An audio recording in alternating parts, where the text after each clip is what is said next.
So, I'm going to be embarking on a quest in 2019 of establishing connections with people who are studied in various faiths. And so, I want to set the ground rules for my own, where I'm coming from, so that people who are interacting with me are curious what is my take, they'll have something to connect with. Now, I'm going to do several disclaimers throughout this. The first disclaimer is that I'm going to be embarking on some language that when people speak about it's never a bad idea to be skeptical of people who talk about this. It's never a bad idea to question and to doubt people who begin to speak about this kind of stuff. That's an absolutely healthy response. It's very necessary. Because what this stuff does, what religion is, it in a way, it's deep programming. It's how you plug yourself into life on a day-to-day, moment-to-moment level, on a relationship level between the people that you interact with, on a societal level, like in your town, and then on a historical level, as in, what does this all mean? What is the whole project that we're doing or involved in? And so, when people enter into discussing this, what they are doing is providing you templates to organize your life. And you have to be really smart about how you organize your life. Because ultimately, it's your own responsibility how you live your life. Ultimately, it's your life. Now, in my own experience, this world is put together in a very tight way. This material reality is formed out of very dense particulates of forces, but it's basically all energy, but it's very, very dense. It's a very dense form of energy. And what has happened over time is that this energy has been organized into more and more interactive states. So we can go from like the whole Big Bang thing, and start with like just the formless matter was eventually formed into molecules, which were eventually formed into stars, which eventually formed into planets, and then the planets densified into the materials like we have at our planet, and then upon our planet, that matter was worked on in an incredibly slow, incredibly patient, and incredibly creative, and also very critical, like both creative and critical manner to form various levels of life, such as what you can go into Dawkins and you can see his whole story about the gene. About the selfish gene. It was basically you just have this clay that eventually formed these replicators that eventually formed containers, which eventually replicated and formed other containers, and so on and so forth. It's a beautiful freaking story. It's also terrible because it gives you the sense that there's nothing at the helm, that this is all accidental, that this is nothing but matter, just material force that has happened to form in such a way. And that might be true. I think you're going to have to interact with that on your own. But insofar as I understand it, there's different energies, and those energies stack upon each other. And what we are as creatures is we're built out of matter, and then we're built out of like this kind of vegetable kind of stuff, like which you can think of as just brute urge. If you look at the plants in life, what they do is they eat and they don't move, but they consume and they flourish. And then atop of that is a subtler form of life which roams around and has various forms of intentionality, which intentionality you can think of as instincts. And then you have like this multiplicity of different instincts, such as birds and reptiles and kitties and doggies and giraffes and elephants and all that stuff, right? All these different variations of that intentional sphere.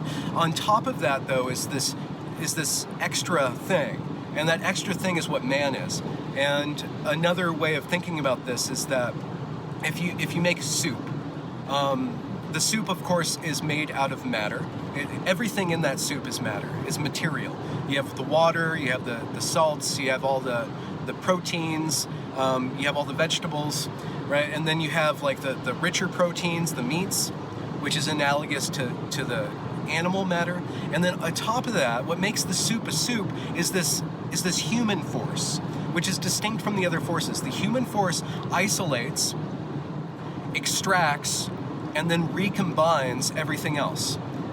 And the way in which the human force does this, the way in which humans do this, is through our thought and through our feeling. We have a very subtle sense spectrum of feelings and a very subtle instrument of mind. Now, those instruments are absolutely essential. Every single thing that builds us up is absolutely essential for us living in this world. But that's not all. What religion is, like I said, was a way of tying us together into the moments of how we behave towards reality, how we behave towards each other, how we behave in societies, and then how we behave in history, right?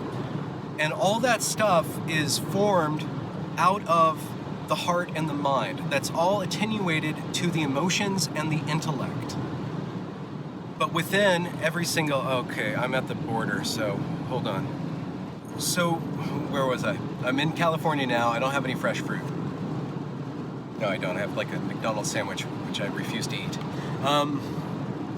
So that the religion is a product of the human level, but it's not the end product. Within religion are different levels. Again, just like we're created out of different levels, religion is created out of different levels. And just like material reality, you have basically an analog between the mineral, the vegetable, the animal, and the human. The lowest level of religion is just the physical church and the rituals, and you go there and you go through the ritual and it binds you together with everybody else, right?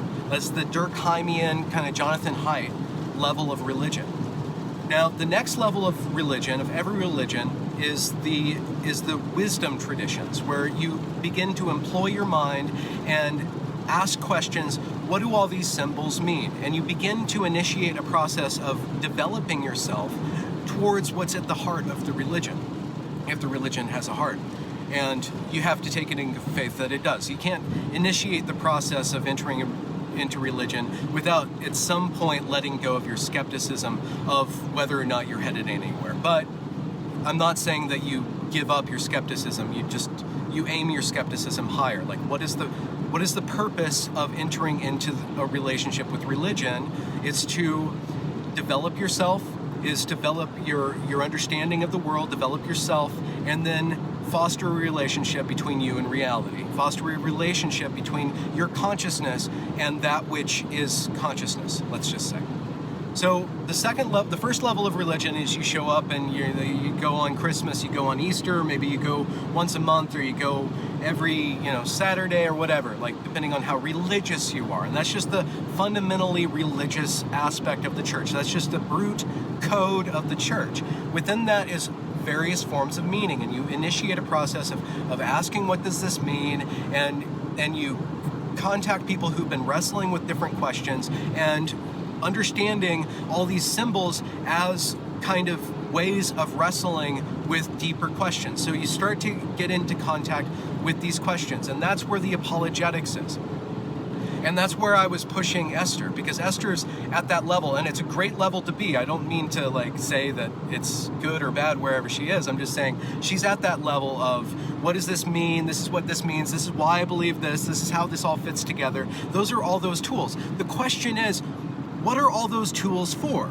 Are those tools just to replicate those tools in the world? Is that mimetic structure only there to replicate itself in the world? It's not. There is a purpose within all of this stuff. And that's my claim. And that's my understanding. That's been my reality, is that there's a purpose. There's something that's animating all this stuff. And the special thing about being a human being is initiating a process of developing yourself, of coming into contact with all your faults, and initiating in the process of becoming harmonized, of developing as a human being, and developing as a creature created and as a co-creator in this world. and an inspired co-creator. So eventually, all that second level of religion is for what? You become a minister, you become a priest, you devote your life to it, you understand all this stuff, you're a really wise person, you're really good, you can take care of people, you're interacting with society great, you understand how to translate all this code into something that's applicable into everybody's life, right? You become a master, you become a doctorate. There's this other level though, and this is the level of revelation. This is the level of experience. And this experience, there's tons of stories about this, right? But that's eventually kind of like the hope of everybody who initiates this process, is that you will get your own revelation. You will be able to have your own experience of this stuff and no longer need to rely on the tradition itself. You can begin to you begin to let go of those training wheels and to have initiate a process of becoming in and of yourself a person of God, or somebody who is connected to God. And that next stage is beyond the heart and the mind. It's after you get to a state of being a good person, right? And then but you still have to surrender your consciousness. You have to let go of all the thinking and all the feeling and the wanting and the desiring, right? And there's different ways of training yourself to do that. In my own understanding, there's a very minute split here in the mystic traditions that I can't really get into, because it's going to launch me into a whole host of questions and stuff that I have encrusted in literature, because I think mythology is the best way to talk about this stuff, because I'm always going to be stepping on everybody's ideas about this stuff. But there's a way of initiating that process of having religious experience, and you can do it through the material means. You can do it through drugs, which is using the lower to achieve the higher, which does do something. There is a place for that, for sure. But the drugs itself will again, it will hijack. Just like anybody who's talking about this stuff, there's always a capacity that which is connecting you with a greater understanding of things can actually hijack your understanding. Just like me. My memes want to ride on you and replicate. Of course, there's always that replication crisis going on. That religious experience can be gotten to by various different means, through material means such as LSD, through vegetable means such as psilocybin, through animal means by initiating a process of chanting, and using your body and synchronizing your body and entering into an ecstatic state, through human means, which is a mimetic structure, such as incantations or various different sorts of meditations or mental constructs that you use to do that. And then there's something else. There's something else that's beyond the heart and mind, but it takes place in the body, it takes place in the matter, it takes place in the mind, right? And for some people it'll be a song, or some people it'll be a tremor in your hand. You'll feel an energy, or you'll begin to dance. And the difference between this experience and the other experiences is that it initiates from inside. It's spontaneous. And you know it's real because it is spontaneous. It doesn't come through anything outside of you. It doesn't come through a concentration or through an incantation. It comes about spontaneously. And that is the power of God. That is the Holy Spirit. That is the Ro Ilof. There's tons of the Brahman. There's so many names for this stuff. And that's at the heart. And that's the third level. The third level of religious experiences, that's where we get to the mystical traditions. And those are in the heart of every religion. And those are pathways towards individual recognition of yourself as an individual created by God, though with faults. Maybe I'll wrap up with the faults, but let me get to that fourth stage of religion. Is something you don't need to worry about. We don't need to worry about that. It doesn't even really make sense to even talk about this level, but there is another level that we can just indicate that it's there. And that's the level where every aspect of your being, every movement that you make, every feeling that you have, every thought that you speak is infused and is guided by the divine spirit. You become essentially an instrument that God is playing in the world, right? And so, that's prophet level. You don't need to worry about that, right? I mean, it'd be great if you go there, but like, to be honest, you probably don't want to go there, because that means that you have to give up all the things that you really want. And I don't mean like just give up on life. I mean, give up on the desires, give up on your selfish desires, give up on treating people badly, give up on not taking care of yourself. You have to actually start to surrender more and more of what forms you as you. And let's wrap up here. So in my own understanding, every single human being is created by what initiated all of this stuff. But because human beings have this capacity to meddle, like I said, we are the soup makers. We have imprinted bad recipes on our children. And how that recipe is imprinted on the next generation is actually through the act of Congress. When you make love with your spouse, you're making love with your body, you're making love with your feelings, your just vegetal form, you're making love with that animal movement and the desire, the hungers, you're making love with that mental aspect of flirtation and laughter, and you're also inviting your consciousness to bind to that other person's consciousness. And this is a very rare experience. If you treat the sex act as a sacrament, and what that means is that you are initiating a process of merging your consciousness to that other person's consciousness, where everything syncs up. Like your bodies sync up, your feelings sync up, your minds sync up, and all that falls away, and you enter into a state called Eden. You can think of it as Eden. Now, what original sin is that in that act of human beings becoming naked and becoming one and retreating back to the tree of life, is that they mix in a little bit of knowledge, a little bit of selfishness, a little bit of maybe they're riding too much on their lower desires, riding too much on their anger, maybe they're working out a hurt that they have, and all that stuff, everything that you are, and furthermore, everything that you have done, and furthermore, everything that has made you is all bound up in that transaction. So the genes that splice are the matter, and that matter is imprinted with all of the choices, the material choices of all of your ancestors. But upon that is riding all these various levels of energy. All that energy is using that DNA as a script to plug itself into existence, right? All the way up to the very pinnacle of what a human being is, which is the awareness. So when a man and a woman enter into Congress, and that Congress begets a fruit, that fruit is not only the bodies that are replicated, it's also the consciousness and the awareness of the human beings that initiated that transaction.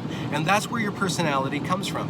And this is very, very evident if you spend time around children. You'll see that certain children are spun in different directions. I'll tell you one story. I was working in preschool,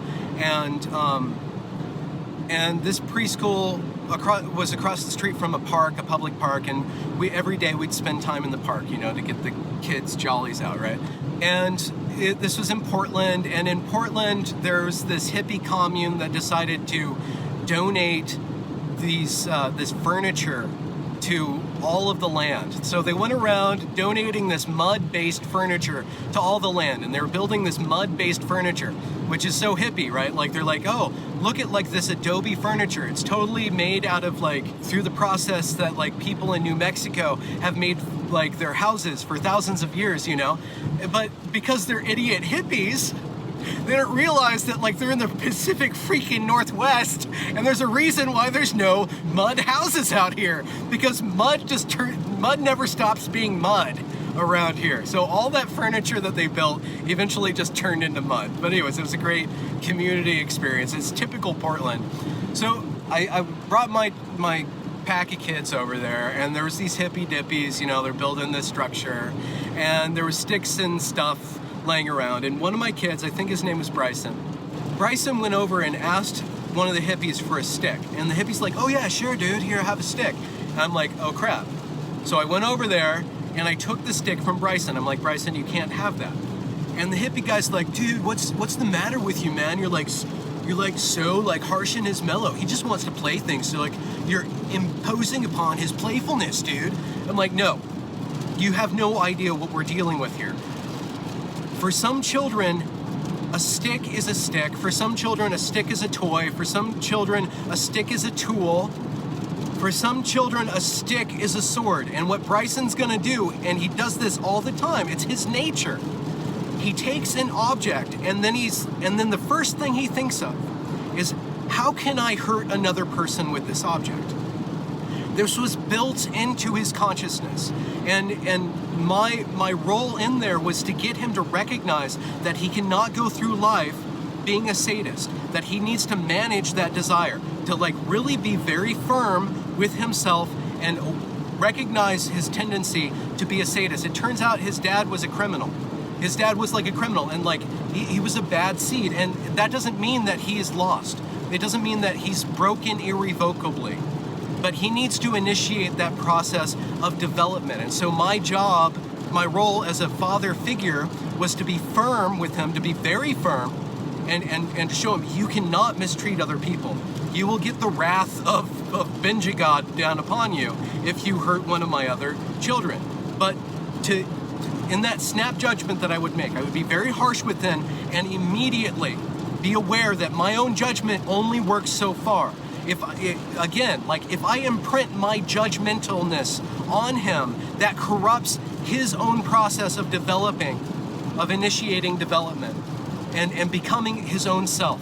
And to recognizing his own faults, and then to rendering those faults up into a process of experimenting with initiating contact with something that can harmonize him, whether it's a religion or a philosophy or a job or something in life. I believe that the God or the divine will lay out for everybody, no matter where they are, the tools and processes and opportunities to become a better person, right? But I don't know where I am. I thought this was a freaking rest stop, but it's not. So anyways, religion is one way of understanding, of comporting ourselves with reality, comporting ourselves with every individual behavior that we have, every relationship that we have, our society, and then history. And within religion is various levels of understanding. It's like, okay, I'm just connected to my fellow man and I believe all this gobbledygook. I don't understand it. Then the second level is like, okay, I kind of start to understand it, and now I'm a better person. And then there's the third level where like, okay, there's a reality within life. God is real, and God is not just an idea. And I know that myself. And this is the problem with talking about God. It's like, I can go around and I can give you sugar, right? I can hand you a cup of sugar, and I can say, this is sweet. This is sweet. And then I can hand you a cup of shit, and I can say, this is foul, right? But if you don't use your own senses to ascertain and to judge on your own that the sweet is sweet and the shit is shit, my saying this stuff doesn't mean anything to you. So that's that. I'm gonna try to find a place to empty my bladder, and that's a whole other conversation. Have a good day. Bye.